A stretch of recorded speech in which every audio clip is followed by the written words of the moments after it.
El quinto ángel tocó la trompeta y vi una estrella que cayó del cielo a la tierra, y se le dio la llave del pozo del abismo. Y abrió el pozo del abismo, y subió humo del pozo como humo de un gran horno. Y se oscureció el sol y el aire por el humo del pozo. Y del humo salieron langostas sobre la tierra, y se les dio poder, como tienen poder los escorpiones de la tierra.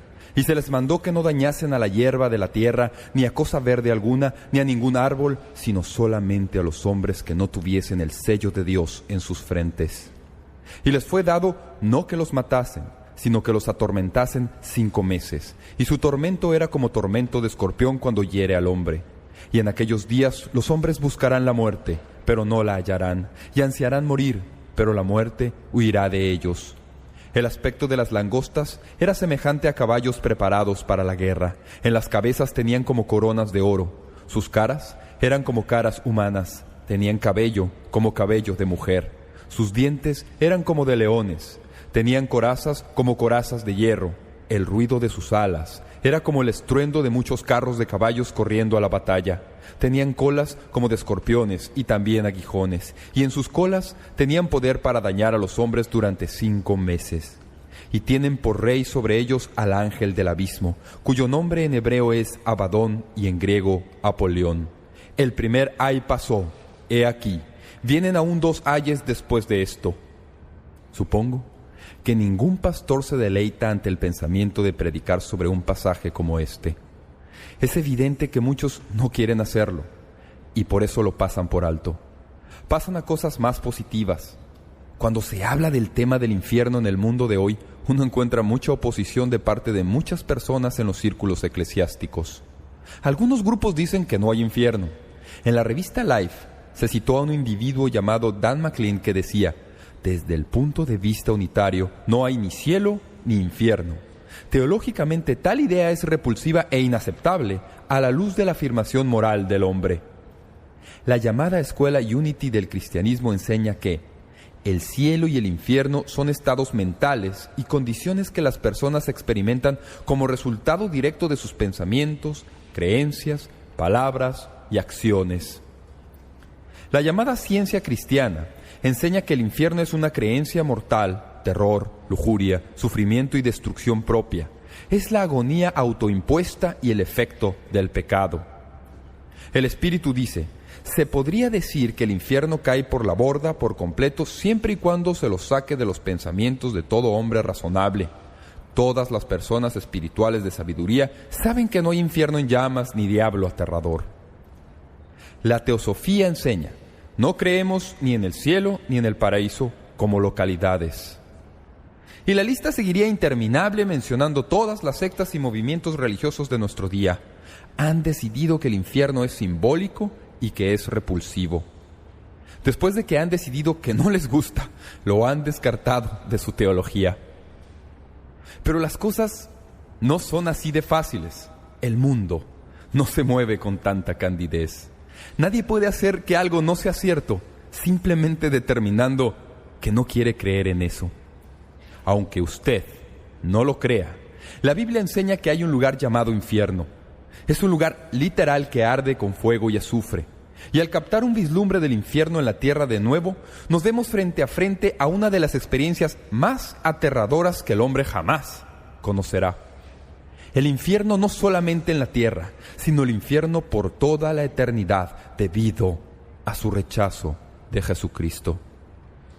Pero antes de observar brevemente este pasaje, repasemos por unos momentos lo que hemos dicho en nuestro estudio sobre el libro de Apocalipsis para que no nos vayamos a perder en nuestro proceso de estudio. Hablando en cuanto al futuro, sabemos que el próximo evento en el horizonte es el rapto de la iglesia de Jesucristo. Después del momento en que la iglesia es sacada de este mundo en el rapto, empezará un periodo de 7 años literales de tribulación sobre la tierra. A los primeros 3,5 años se les llama simplemente tribulación, y a los últimos 3,5 años se les llama la gran tribulación. La gran tribulación culminará en la segunda venida de Jesucristo, esta vez no por sus santos, sino con sus santos. El resultado de su segunda venida será que establecerá su reino en esta tierra por 1000 años. Reinará como Rey de reyes y Señor de señores. Al fin del milenio o del reinado milenal de Cristo tendrá lugar el juicio ante el gran trono blanco, en donde serán juzgados todos los que han rechazado a Cristo finalmente como su Salvador y Señor. En este punto en particular, en nuestro estudio del libro de Apocalipsis, estamos abriendo los 7 sellos que han mantenido el rollo, que es el título de propiedad de la tierra, cerrado. Al empezar este estudio, vimos este rollo en mano de Dios Padre. Un clamor se oyó en el cielo: ¿quién es digno de tomar el rollo y de abrir sus sellos?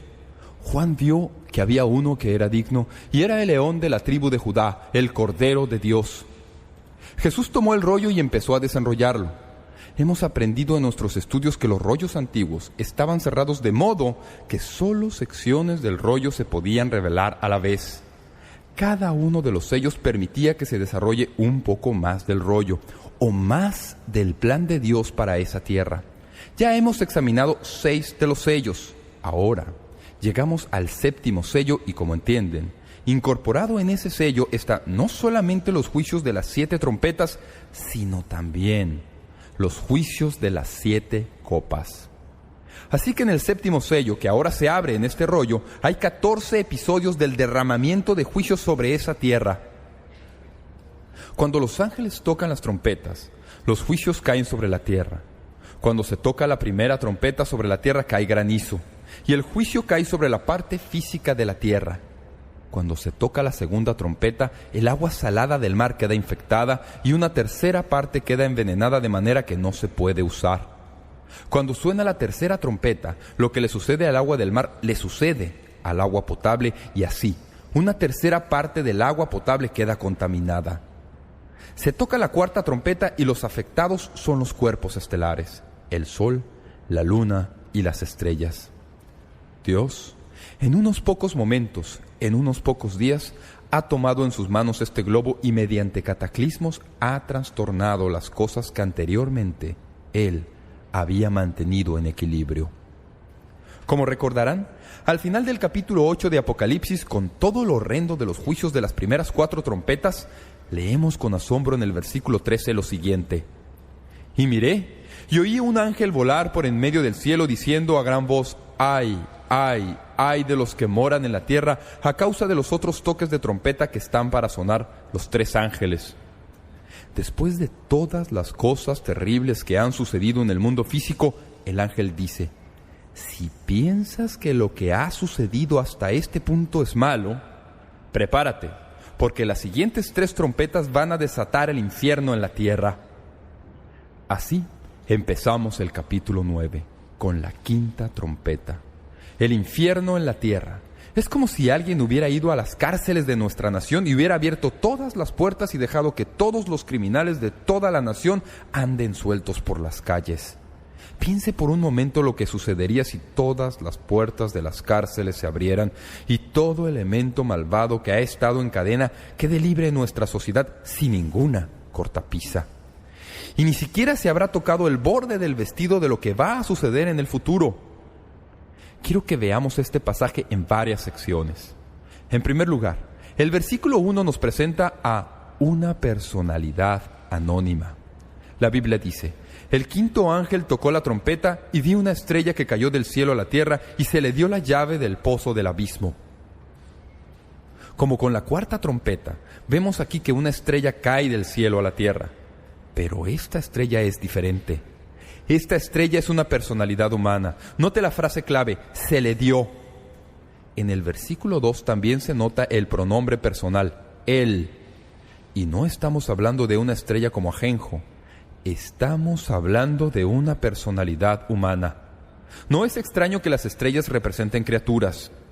Como recordarán en estudios anteriores, indicamos que cada una de las iglesias tenía estrellas y las estrellas eran los ángeles de la iglesia o los ministros de las iglesias. De modo que en el libro de Apocalipsis hay ilustraciones de que las estrellas representan personas reales. ¿Quién es esta personalidad anónima que cae a la tierra? Es incuestionable que esto es un cuadro de Satanás, porque el propósito de Satanás es traer a esta tierra todo mal y toda presión que pueda. A estas alturas Dios le da permiso a Satanás para soltar a sus demonios del infierno por una temporada. se le permite abrir la cárcel de los espíritus malos y dejarlos sueltos. Hay un interesante juego de palabras en el texto. Dice, vi una estrella que cayó del cielo a la tierra. Literalmente el griego lo expresa en tiempo perfecto y está diciendo, vi una estrella que había caído del cielo. No tenemos que hurgar mucho para saber de quién está hablando. La estrella, el ángel que ya ha caído del cielo, no es otro que Lucifer. Isaías 14, 12, 15 dice, como caíste del cielo, oh lucero, hijo de la mañana, cortado fuiste por tierra, tú que debilitabas a las naciones, mas tú, derribado eres hasta el Seol, a los lados del abismo. Hay 2 veces en la Biblia en que se nos dice que Satanás es arrojado del cielo. 2 veces se lo saca del cielo. La primera vez es en esto que acabamos de ver. Jesús comentó sobre esto en Lucas 10, 18, cuando dijo, yo veía a Satanás caer del cielo como un rayo. Jesús dijo eso. Ahora, en Apocalipsis 12, versículos 7 al 9, tenemos la segunda vez en que Satanás cae del cielo. Leemos, después hubo una gran batalla en el cielo. Miguel y sus ángeles luchaban contra el dragón y luchaban el dragón y sus ángeles, pero no prevalecieron ni se halló ya lugar para ellos en el cielo. Y fue lanzado fuera el gran dragón, la serpiente antigua que se llama Diablo y Satanás, el cual engaña al mundo entero. Fue arrojado a la tierra y sus ángeles fueron arrojados con él. Es muy posible que el capítulo 12 se refiere a este ángel que ha caído del cielo y así. El capítulo 12 literalmente encaja en el capítulo 9. Permítanme explicarles lo que quiero decir. En el libro de Apocalipsis hay pasajes que son como paréntesis. La mayoría del libro sigue un orden cronológico, un capítulo tras otro. Pero recuerden que cuando estudiamos el capítulo 7 indicamos que ese capítulo es una especie de mini comentario sobre uno de los aspectos del estudio cronológico del libro de Apocalipsis. Un dato muy interesante surge cuando se estudia la organización de este libro. Se tienen 6 sellos y luego tenemos el capítulo 7, que es como un paréntesis. Luego se tienen 6 trompetas y entonces se tiene un capítulo que es como un paréntesis antes de la 7ª trompeta.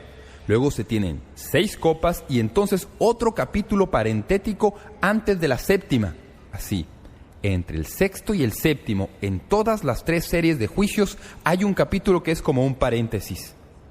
La mejor manera de explicar esto sería como cuando uno va leyendo un libro y está leyendo el texto de corrido y entonces se encuentra un número pequeño que indica una nota al pie de la página y luego sigue esta nota que a veces ocupa 2 o 3 páginas para dar información sobre algún aspecto de la historia que se ha estado leyendo cronológicamente.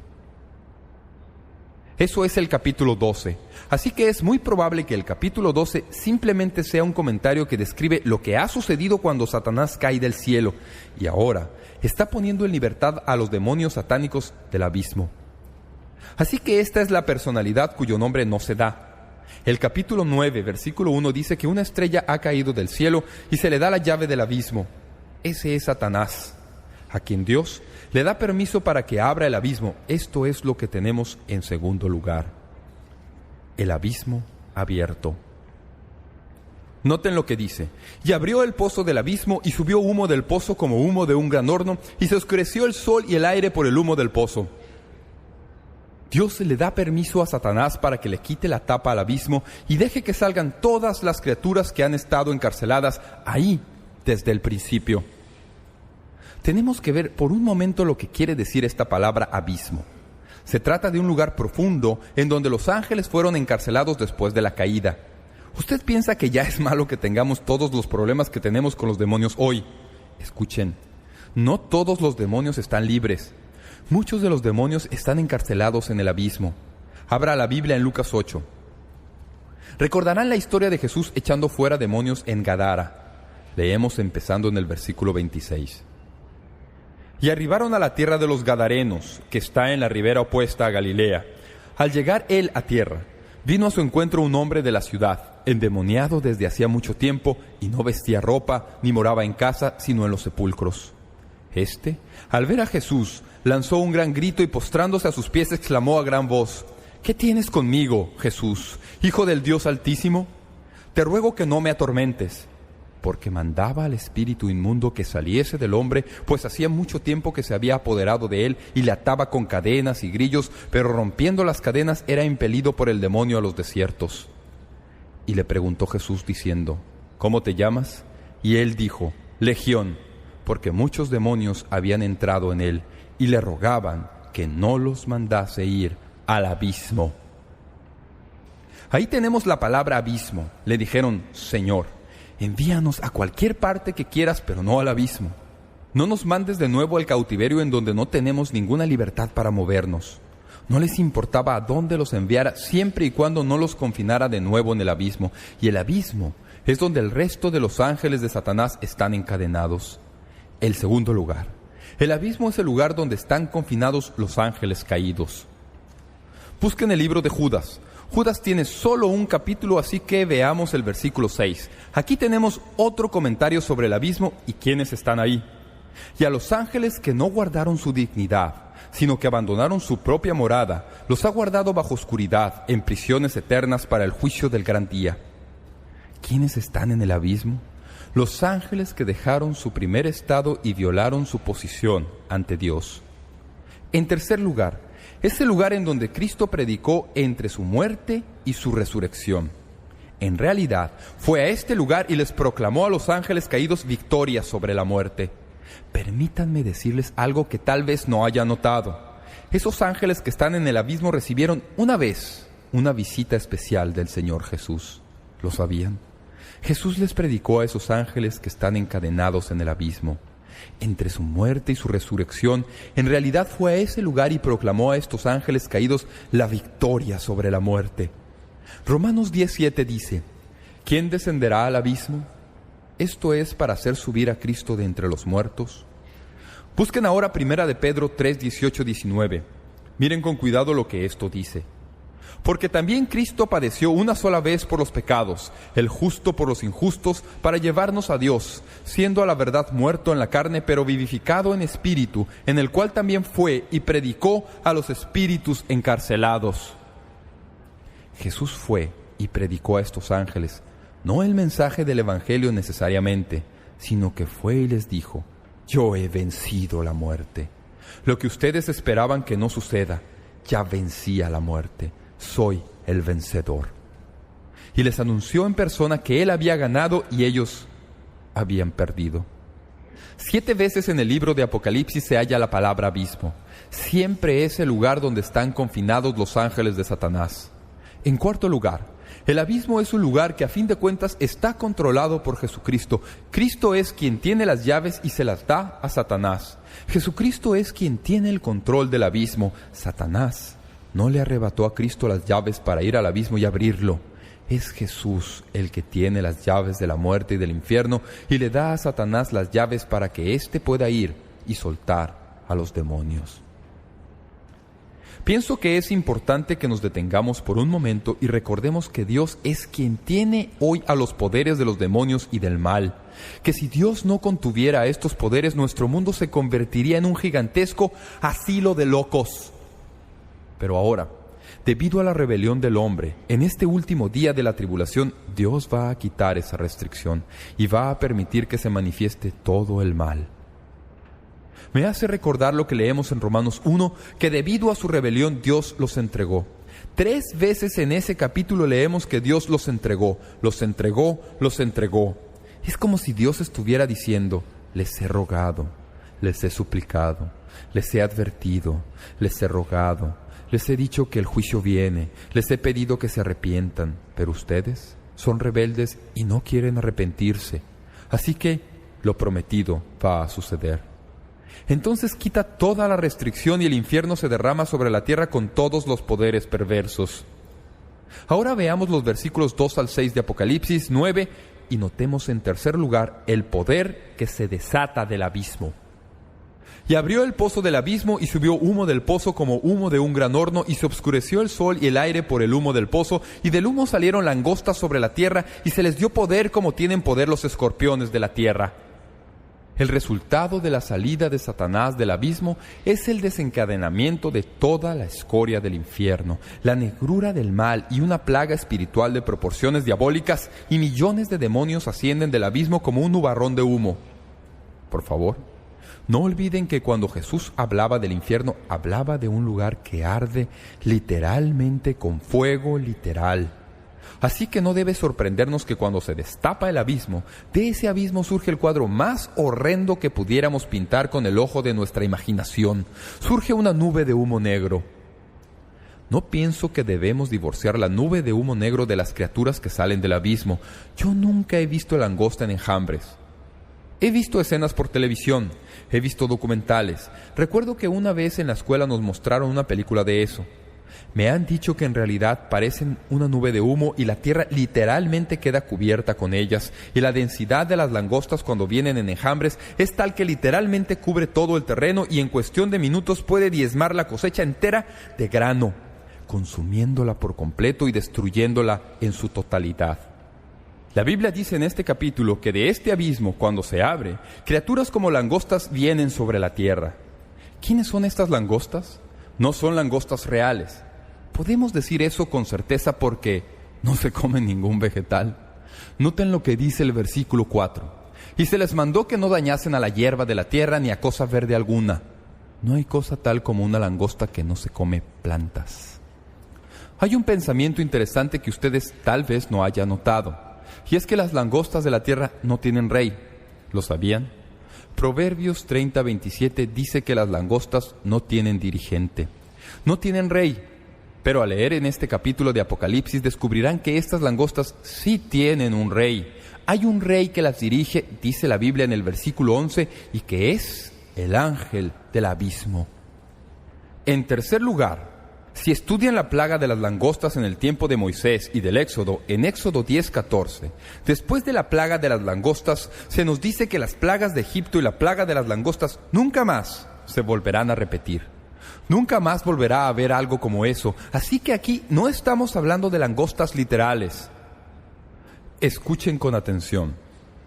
¿Cómo describirían a un demonio para que una persona pueda tener una imagen mental de un espíritu? De lo que estamos hablando en este capítulo es de un esfuerzo del Espíritu de Dios para de alguna manera darnos un cuadro de la actividad de los demonios sobre esa tierra durante el periodo de la tribulación, y usa esto para describírnoslo. Quiero que sigan con toda atención esta descripción de los demonios del abismo. Son demonios que han tomado esta expresión externa. Representan animales como el león, el caballo, el escorpión, el hombre, la langosta. Al leer con atención esta descripción notarán varias cosas importantes. Quiero darles solamente 4 o 5 de las características de estas criaturas. Noten primero que son criaturas imperiales. La Biblia dice en Apocalipsis 9:7, el aspecto de las langostas era semejante a caballos preparados para la guerra. Los que han estudiado a las langostas nos dicen que la langosta en efecto tiene la apariencia de un caballo. Parecen caballos en miniatura.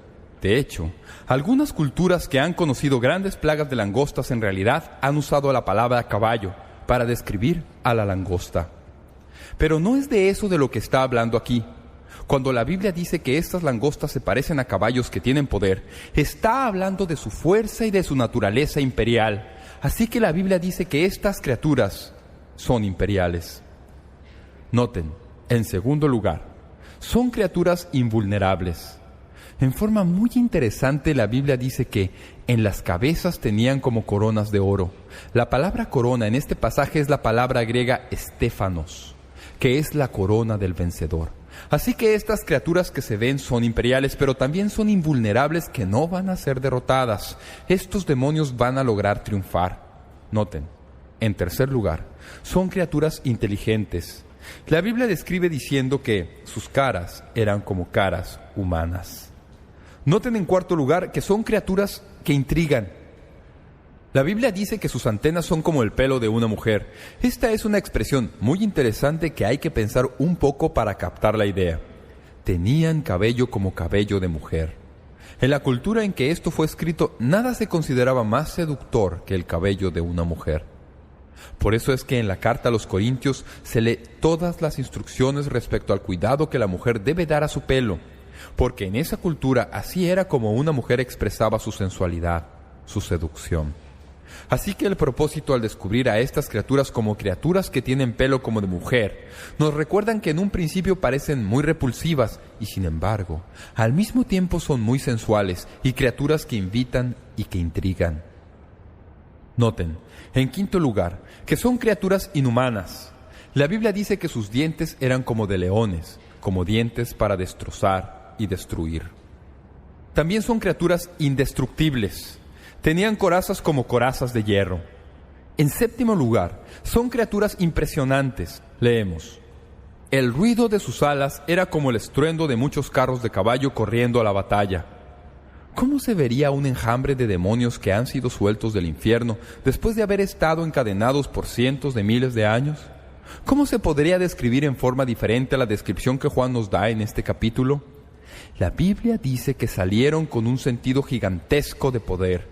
Un escritor que leí respecto al sonido de sus alas describe un enjambre de langostas y dice: es muy difícil expresar el efecto producido por la vista de la atmósfera entera llena por todos lados y a gran altura con cantidad innumerable de estos insectos, cuyo vuelo es lento y uniforme y cuyo ruido suena como el ruido de aguacero.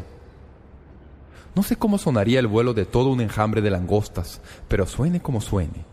Ese es el cuadro que estamos tratando de crear en cuanto a estas criaturas diabólicas.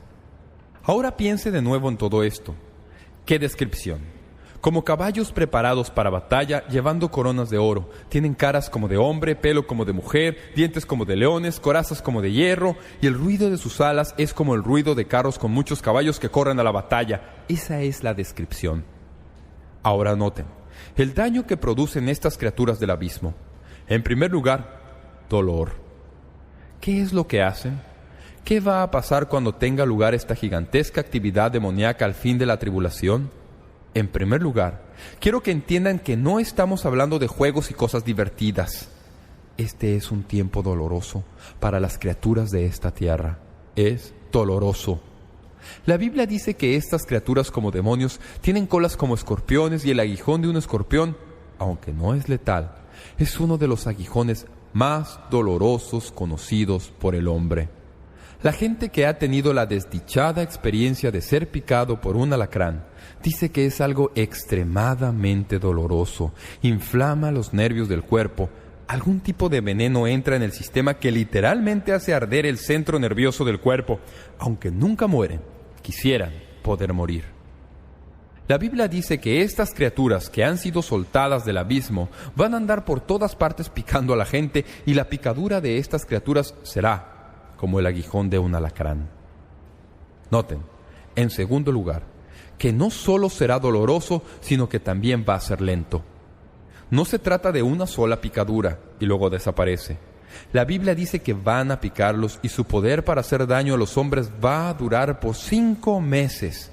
La picadura no va a desaparecer. Su propósito es hacer daño a los hombres en esta tierra, y eso no va a detenerse. Noten en el versículo 10 que se menciona de nuevo el periodo de 5 meses. Tenían colas como de escorpiones y también aguijones, y en sus colas tenían poder para dañar a los hombres durante 5 meses. Noten en el versículo 5. Y les fue dado no que los matasen, sino que los atormentasen 5 meses, y su tormento era como tormento de escorpión cuando hiere al hombre. No sé qué quiere significar esto de 5 meses, y ninguno de los comentaristas que he leído realmente lo entiende. Hay algunas ideas estrafalarias que no tienen mucho sentido. Tal vez lo mejor que puedo decir es que la vida de una langosta, y recuerden que no son alacranes, sino que son langostas que tienen colas como de alacranes, es como de 5 meses. Salen en mayo y desaparecen en septiembre. Así que el lapso de vida de una langosta es el lapso de vida de estas criaturas diabólicas que salen del abismo. Es doloroso, es una experiencia lenta, y noten en tercer lugar que es personal. Esta no es picadura de la gente en general, es una picadura a individuos. Noten a quién aguijonean. Versículo 4. Y se les mandó que no dañasen a la hierba de la tierra, ni a cosa verde alguna, ni a ningún árbol, sino solamente a los hombres que no tuviesen el sello de Dios en sus frentes. A las únicas personas que podían aguijonear son los que no pertenecen a Dios. ¿Quiénes son los sellados? Ya sabemos quiénes son los 144,000, según vimos en el capítulo 7, versículo 3, que son los evangelistas judíos que fueron sellados para proclamar el Evangelio. Pues bien, hay otros que pertenecen a Dios, ¿verdad? Abran su Biblia en Apocalipsis 22:4. Nunca había visto esto antes, pero me entusiasmó cuando lo descubrí al estudiar esto. Leamos los versículos del 1 al 4. Después me mostró un río limpio de agua de vida, resplandeciente como cristal, que salía del trono de Dios y del Cordero. En medio de la calle de la ciudad, y a uno y otro lado del río, estaba el árbol de la vida, que produce 12 frutos, dando cada mes su fruto. Y las hojas del árbol eran para la sanidad de las naciones. Y no habrá más maldición, y el trono de Dios y del Cordero estará en ella, y sus siervos le servirán, y verán su rostro, y su nombre estará en sus frentes. Algunos comentaristas opinan que es muy posible que cuando uno llega a conocer a Cristo, el nombre del Señor es impreso en la frente. Uno no puede verlo. Nadie más puede verlo, pero al llegar al cielo será revelado. Permítanme decirles algo. El Señor conoce a los suyos. ¿No les anima eso? La Biblia dice que en ese horrendo día de juicio los únicos, y podemos entrar en muchos detalles en cuanto a quienes del pueblo de Dios van a estar todavía ahí, pero los únicos que serán atormentados por estos demonios son los que no tienen el sello de Dios, debido a que Dios protegerá a todos los demás para impedir que les llegue la actividad de los demonios. Así que es personal. Permítanme darles otra cosa en cuanto a estos demonios y a su actividad. No solo que es dolorosa y lenta y personal, sino que noten también que es perpetua. Nunca cesa. Sí. El dolor de los aguijonazos de las langostas y de los alacranes dura por 5 meses, pero eso es solo parte de ello. Quiero que noten algo en el versículo 6 del capítulo 9. Y en aquellos días los hombres buscarán la muerte, pero no la hallarán, y ansiarán morir, pero la muerte huirá de ellos. ¿Pueden imaginarse lo que será estar bajo la opresión de estas criaturas diabólicas que han sido sueltas en la tierra para hacerles daño a los hombres y traer destrucción? ¿Qué haría usted? La tasa de suicidios ascenderá astronómicamente. ¿Qué razón habría para vivir? Todo lo bueno ha desaparecido. El pueblo de Dios ha desaparecido. Todo lo que tiene algo de influencia positiva ha desaparecido. Todo lo que queda es dolor y sufrimiento y estas criaturas terribles diabólicas del infierno. Quiero morir. Los hombres tomarán veneno, pero no resultará. Tratarán de ahogarse, pero por alguna razón encontrarán que pueden sobrevivir incluso debajo del agua. No importa lo que hagan tratando de matarse a sí mismos, no podrán morir. No podrán morir y hallar alivio. Seguirán viviendo y el dolor seguirá y será dolor lento, perpetuo, que nunca cesa. ¿Cómo suena eso, amigos? Suena como infierno, ¿verdad? Su gusano nunca morirá, ni su fuego se apagará. Isaías 66, 24. Todo lo que está teniendo lugar aquí, en el periodo de la tribulación, amigos y amigas, es simplemente el infierno desatado en la tierra por un periodo de tiempo. Quiero decirle algo. No importa si usted es pretribulacionista, midtribulacionista o posttribulacionista, pero gracias a Dios, yo no voy a estar aquí. Cada vez que leo esto doy gracias al Señor por su provisión para los que le aman. Un día de estos va a sonar la trompeta. Cristo volverá y los que somos suyos seremos arrebatados lejos del terrible juicio que caerá sobre esta tierra. Un pensamiento más en este capítulo antes de concluir. En cuarto lugar vemos al príncipe sin escrúpulos, versículo 11. Y tienen por rey sobre ellos al ángel del abismo, cuyo nombre en hebreo es Abadón y en griego Apolión. ¿Quién es? Es el diablo. El diablo es el rey sobre todos estos demonios que han sido sueltos del abismo. Ellos están organizados en su estrategia y salen por toda la tierra para aguijonear y hacer daño a toda criatura de la tierra que no esté sellada con el sello de Dios. Todo ser humano que no es creyente, toda persona que ha negado el nombre de Cristo, toda persona que ha oído la predicación del Evangelio y ha desdeñado la oportunidad de recibirla en días pasados, toda persona que ha oído a uno de los ardorosos evangelistas judíos y ha dejado pasar su oportunidad, toda persona que ha negado a Cristo va a estar sujeta al tormento de estas criaturas diabólicas cuando el infierno se desate sobre la tierra. Cuando leo esto, no sé qué hacer. Quiero salir por las calles y empezar a gritar a todo mundo: ¡sálvense! El juicio viene. Por supuesto, esto no es el fin. El versículo 12 prepara el escenario para el próximo mensaje cuando dice: el primer ay pasó, he aquí, vienen aún 2 ayes después de esto. Esto no es el fin. Es en esencia apenas el comienzo. Todavía tenemos el resto de las trompetas y todos los juicios de las copas que van a ser derramadas sobre la tierra. Pienso que sería apropiado recordarles que todo lo que dice este capítulo es una advertencia. ¿Sabían que hay más de 600 advertencias en la Biblia respecto al juicio y al infierno? Dios es un Padre de gracia y nunca envía el castigo sin advertencia. Lea la Biblia. Cada vez que Dios envió un juicio a esta tierra, predicó ese juicio. Advertencia tras advertencia tras advertencia. Permítame preguntarle algo. Si usted está viajando por la carretera y ha pasado 600 letreros que dicen precaución, profunda zanja adelante, ¿cuántos letreros tendría que pasar antes de darse cuenta de que hay una zanja honda al frente? Sin embargo, la gente viene y lee la Biblia y oyen los mensajes del Evangelio y advertencia tras advertencia, y usted no lo entiende.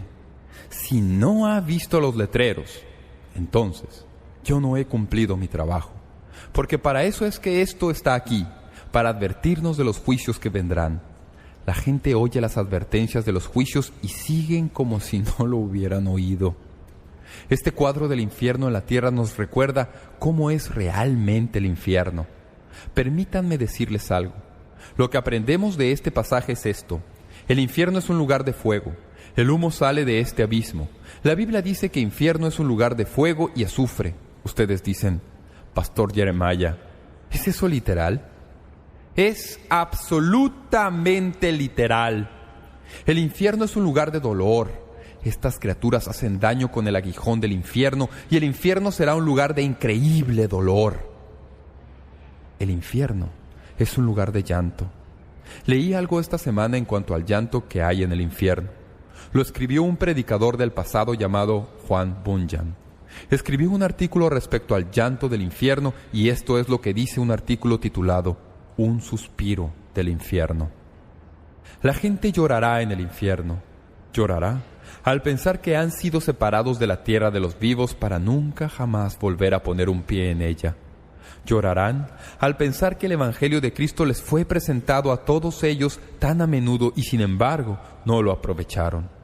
Llorarán al pensar eso ahora, aunque nunca más estarán dispuestos a arrepentirse y ser salvos, puesto que han pasado todo punto de recuperación.